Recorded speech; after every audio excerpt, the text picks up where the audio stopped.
मैं हूं आपके साथ अनीशा दीक्षित और आप सभी का स्वागत है हमारे इस खास शो में।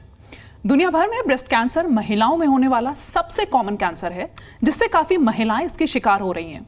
इसलिए इसके प्रति जागरूकता जरूरी है, क्योंकि अगर समय रहते ब्रेस्ट कैंसर के बारे में पता लगा लिया जाए तो इसका इलाज संभव है। हमारे देश में कई नई तरह की टेक्नोलॉजीज मौजूद हैं जिनसे ब्रेस्ट कैंसर का इलाज किया जा सकता है। आज हम आपको अपने इस खास शो में बताएंगे ब्रेस्ट कैंसर होता क्या है, इसके लक्षण क्या हैं, साथ ही इसका क्या इलाज है। ये सब बताने के लिए हमारे साथ मौजूद हैं doctor Mukesh Patikar, medical oncology senior consultant and unit head, Artemis hospital, sector 51, Gurugram, Haryana. Sir, आपका बहुत बहुत स्वागत है हमारे इस खास शो में। धन्यवाद। डॉक्टर, मेरा सबसे पहला सवाल आपसे है कि क्या आप ब्रेस्ट कैंसर के कॉन्टेक्स्ट में टारगेटेड थेरेपी के बारे में बता सकते हैं, और ये कीमोथेरेपी जैसे कन्वेंशनल ट्रीटमेंट से कैसे अलग है, इसके बारे में बताएं। ब्रेस्ट कैंसर एक बीमारी नहीं होती। इसमें जब भी हम ब्रेस्ट कैंसर डायग्नोस करते हैं, उसमें हम मार्कर्स टेस्टिंग कराते हैं, oestrogen receptor, PR and HER2। तो बेसिकली जो HER2 होता है उसको हम टारगेट्स बोलते हैं, एंड उस टारगेट को हम आइडेंटिफाई करके थेरेपी डिसाइड करते हैं। एंड कुछ केस ऐसे भी होते हैं जिनमें ये तीनों मार्कर नेगेटिव होते हैं, जिनको हम ट्रिपल नेगेटिव वेरिएंट बोलते हैं। उस केसेस में हम लोग इम्यूनोथेरेपी का मार्कर भी एडवाइस करते हैं करने के लिए। कुछ ट्रिपल नेगेटिव वेरिएंट में genetic testing like breast cancer antigen, ये एक ऑल्सो बायोमार्कर होता है। ये हम सारे ब्रेस्ट कैंसर केसेस में कराते हैं। तो टारगेट थेरेपी में हमारे पास 3 टारगेट्स होते हैं, HER2, PD-L1 एंड BRCA। साथ ही इससे जुड़ा हुआ सवाल है, ब्रेस्ट कैंसर के मरीजों में टारगेटेड थेरेपी देने के लिए क्या जेनेटिक फैक्टर्स होने चाहिए, या ऐसी कोई की मॉलिक्यूलर मार्कर्स जिससे पता चल सके कि अब थेरेपी देने की जरूरत है? ज़्यादातर ब्रेस्ट कैंसर में हम देखे जाए कि अराउंड 25% महिलाओं में जो ब्रेस्ट कैंसर होता है, जो टारगेट ड्रिवन होता है, उसका नाम होता है HER2, जो मैंने अभी आपको बताया।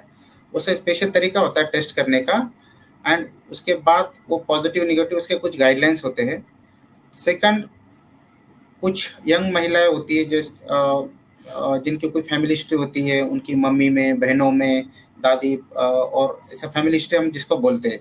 ऐसे केसेस में हम स्पेसिफिक जेनेटिक टेस्टिंग कराते हैं, BRCA टेस्टिंग, और उसमें भी BRCA1, BRCA2 होता है। कुछ महिलाओं में एक ही महिला में ब्रेस्ट कैंसर, ओवरी का कैंसर और अलग अलग तरह के कैंसर हो सकते हैं। उन केसेस में भी हमें हेरिडिटरी कैंसर पैनल भेजते हैं, जिसमें BRCA1, BRCA2, other P10, P53, 10, सो कुछ कैंसर एसोसिएटेड जीन्स होते हैं जो हम टेस्ट कराते हैं। उसके अलावा जैसे मैंने कहा था कि अभी का दौर इम्यूनोथेरेपी का दौर है। इवन ब्रेस्ट कैंसर में जो ट्रिपल नेगेटिव वेरिएंट होता है, जो सबसे अग्रेसिव वेरिएंट होता है, उस वेरिएंट में भी हम PD-L1 एक बायोमार्कर होता है, वो टेस्ट कराते हैं। तो आज के डेट में हमारे पास 3 बायोमार्कर है जिसको हम टारगेट किया जा सकता है।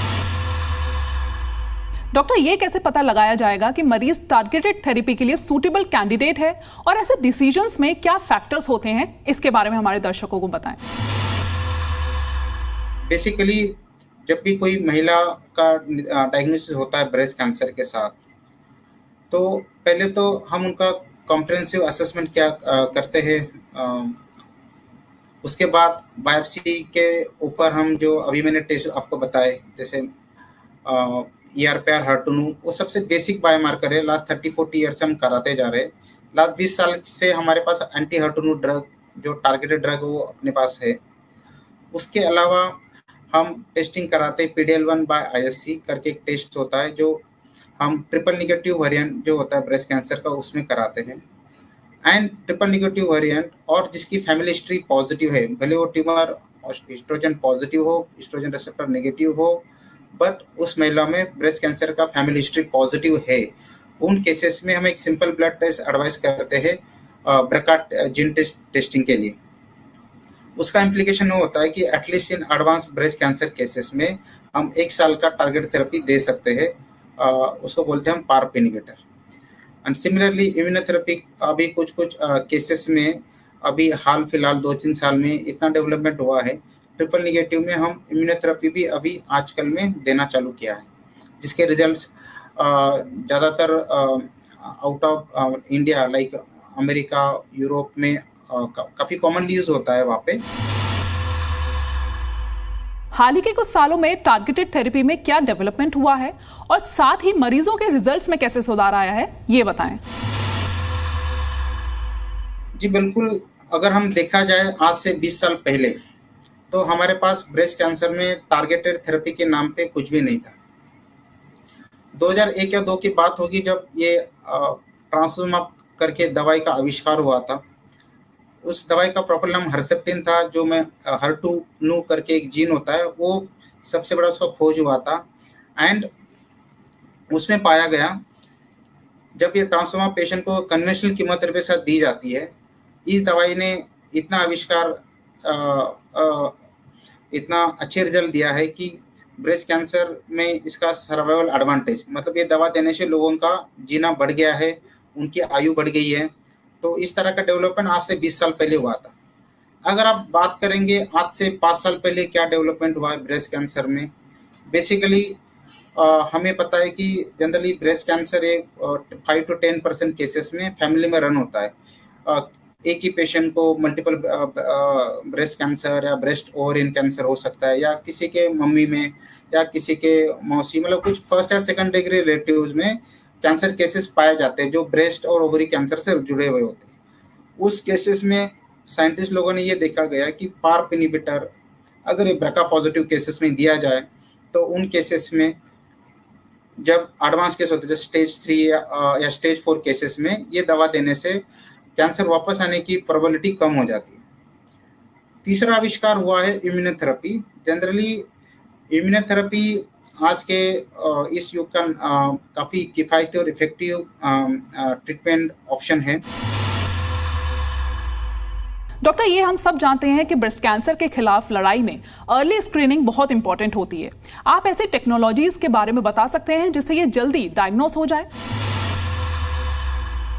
जो भी महिला में उसके बाद सर्वाइकल कैंसर होता है या बाकी ओवरियन, यूट्राइन, ये सारे कैंसर जो है वो प्रिवेंटेबल है। आई मीन उनको हम स्क्रीनिंग मॉडलिटी, जो ब्रेस्ट कैंसर जब हम बात करते हैं, जो अर्ली डिटेक्शन की बात करते हैं, वो डेफिनेटली पॉसिबल है। बेसिकली स्क्रीनिंग बहुत इंपॉर्टेंट है। स्क्रीनिंग का मतलब होता है जो नॉर्मल लोग हैं जिनको कोई लक्षण नहीं है ब्रेस्ट कैंसर के या उनको कोई बीमारी नहीं है महिलाओं को, उन महिलाओं ने अपना ब्रेस्ट का एक्सरे करना होता है जिसको हम मैमोग्राफी बोलते हैं।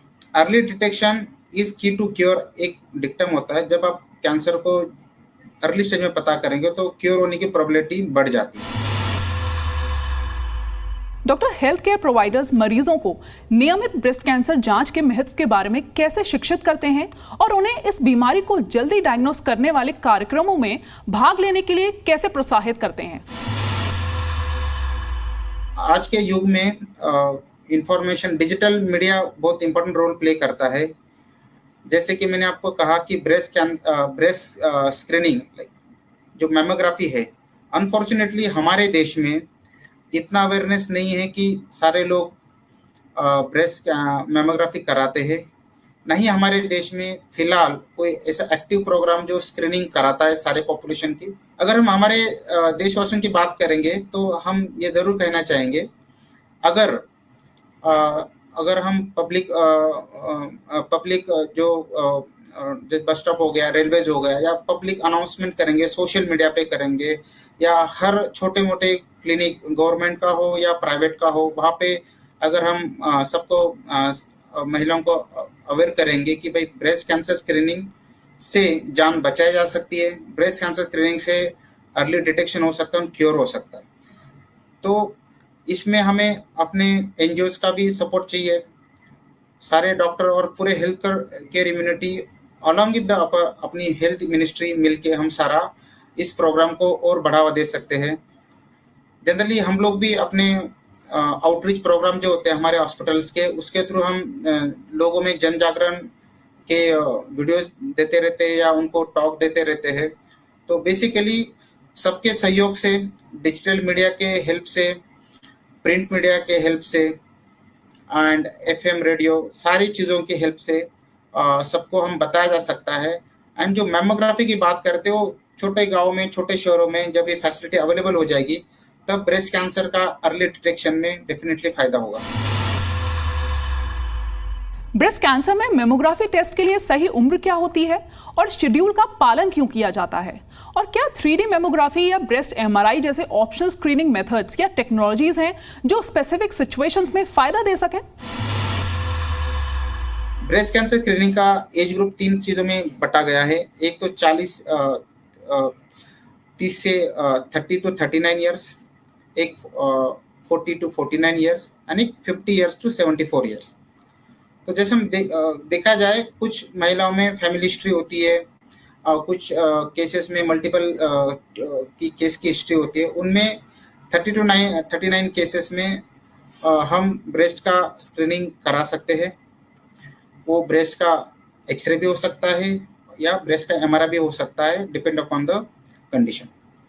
मेन एज ग्रुप आता है 40 से 39 साल। मैमोग्राफी ये जस्ट हमारे बॉडी का एक्सरे होता है, जैसे हम छाती का एक्सरे करते हैं वैसे मैमोग्राफी ब्रेस्ट का एक्सरे होता है। दूसरा ऑप्शन होता है डिजिटल मैमोग्राफी, वो 2D मैमोग्राफी जिसको कहते हैं।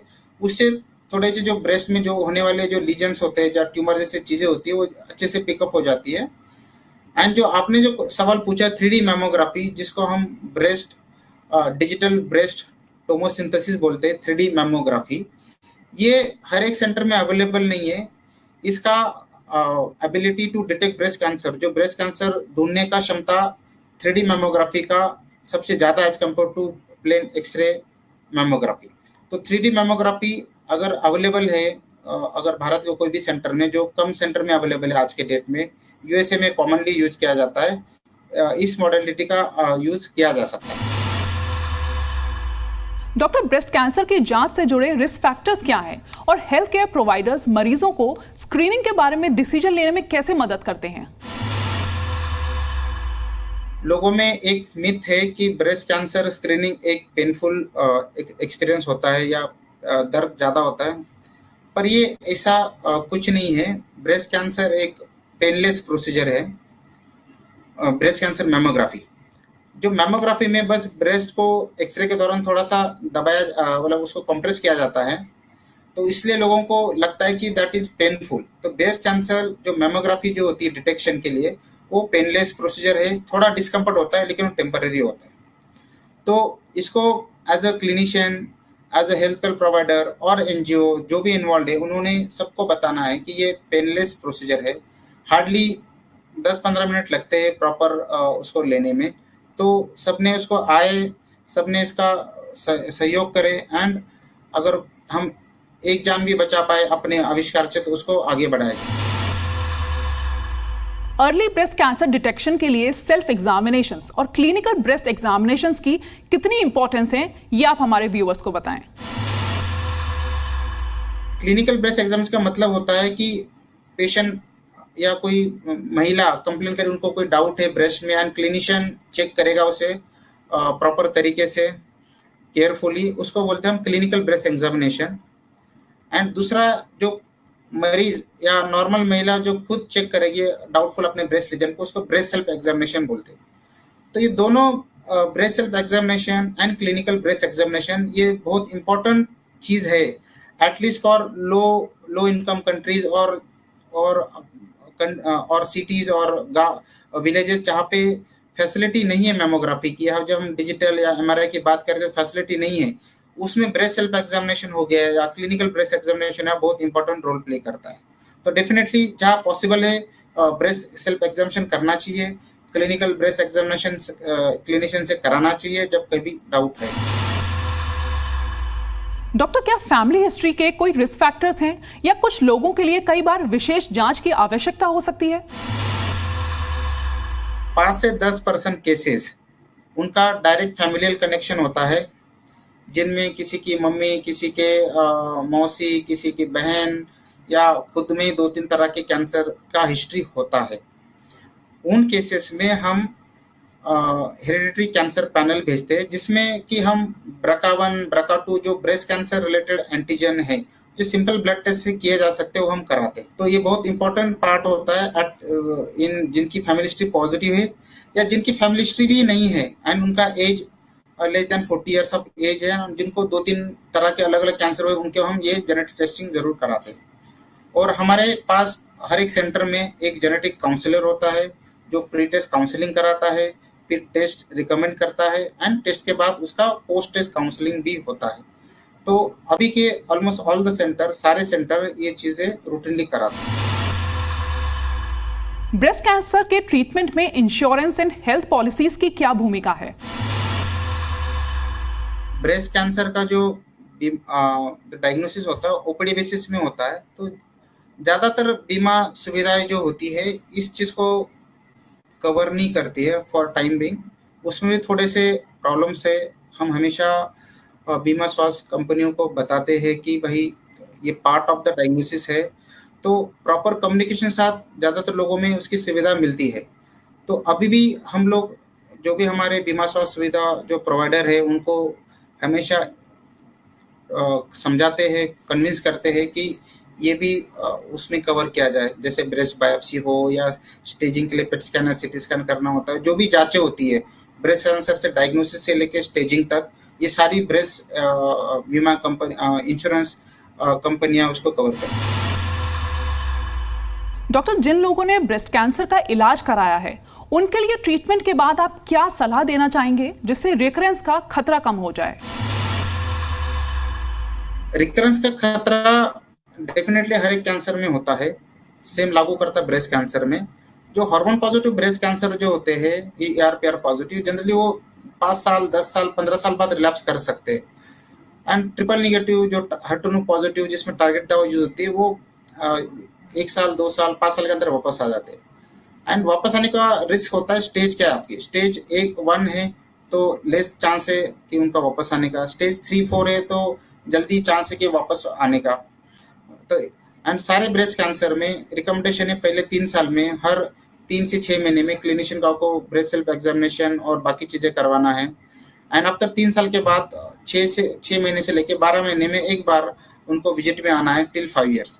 5 साल के बाद वो 1 साल में एक बार आके अपने क्लिनिशियन को मिल सकते हैं।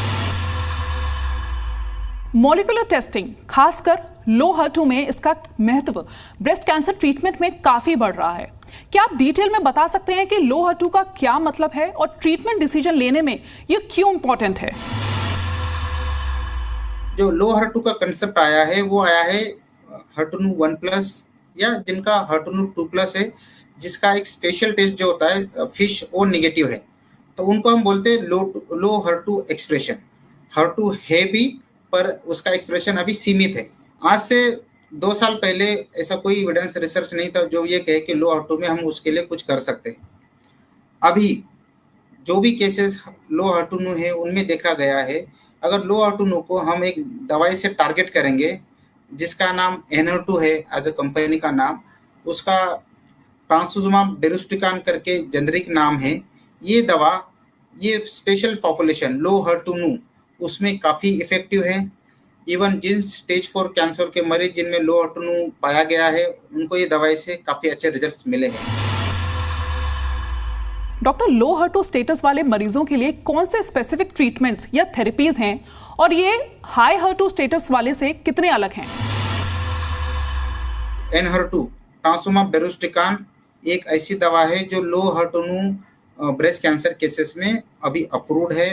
एटलीस्ट इंडिया के बाहर बहुत सारे उसमें स्टडीज हुए हैं जिसमें दवा ने काफ़ी अच्छे रिजल्ट दिए हैं। एंड उम्मीद है फ्यूचर में ये दवा इंडिया में नेक्स्ट ईयर लॉन्च होने वाली, तो ये वाले इंडिकेशन में उसका यूज़ हो सकता है। एंड ये दवा ट्रेडिशनल ट्रांसुजुमाब है, उससे थोड़ी अलग है। ट्रेडिशनल ट्रांसुजुमाब उसमें कोई कीमोथेरेपी का मॉलिक्यूल अटैच नहीं होता है, इसमें एक पेलोड होता है, एक ट्रांसुजुमाब करके ड्रग होती है, दोनों का अटैचमेंट होता है। जहाँ पे भी HER2 एक्सप्रेस होता है वहाँ पे वो दवा जाके बाइंड करती है एंड बाद में कीमोथेरेपी सिलेक्टिवली उस कैंसर सेल को मारती है। तो इस तरह से जो लो HER2 केसेस में सक्सेसफुल है ट्रांसुजुमाब डेरुस्टिकान। आप ये कैसे सुनिश्चित करते हैं डॉक्टर कि ब्रेस्ट कैंसर के मरीज और उनकी फैमिलीज को मॉलिक्यूलर टेस्टिंग के बारे में समझाया जाए?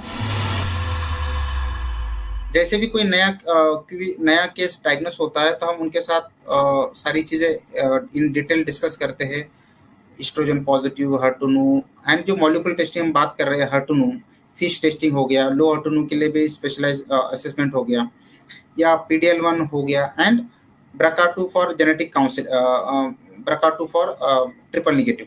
तो सारे बायोमार्कर हम पेशेंट को बिठा के समझाते हैं, and particular depend upon the जो भी केस है उस बेसिस पे हम उनको रिकमेंडेशन देते हैं। एंड डेफिनेटली हमारे पास जेनेटिक काउंसलर भी है जो मॉलिक्यूलर टेस्टिंग से पहले उनकी काउंसलिंग कराते हैं, एंड उसके बाद उनका पोस्ट टेस्ट काउंसलिंग भी होती है। ब्रेस्ट कैंसर के मरीजों को उनके ट्रीटमेंट के बारे में समझाने में support group, counselling and patient advocacy organisations क्या भूमिका निभाते हैं?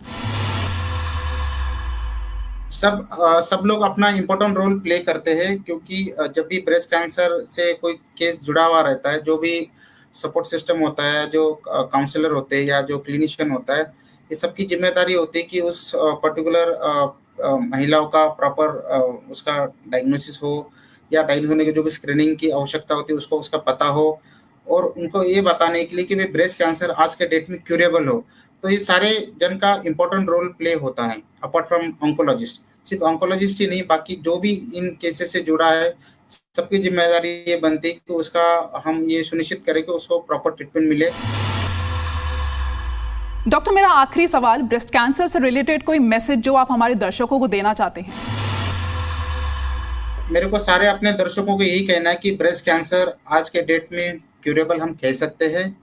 अर्ली डिटेक्शन उसके लिए की है, वो तिजोरी वाला वो चाबी है जिसको हम बोल सकते हैं, जो ब्रेस्ट कैंसर के ताले को हम खोल सकते हैं। जो भी महिला 40 या 40 साल के ऊपर है उन्होंने अपना ब्रेस्ट कैंसर स्क्रीनिंग जरूर कराना चाहिए। मैमोग्राफी पेनलेस है, उससे घबराए नहीं, उसको अपनाएं, एंड अपने जो भी जान पहचान वाले जो परिजन है उनकी उसकी बेनिफिट दिलाएं। डॉक्टर, आपका बहुत बहुत धन्यवाद हमारे साथ जुड़ने के लिए, हमारे दर्शकों को ब्रेस्ट कैंसर के प्रति अवेयर करने के लिए।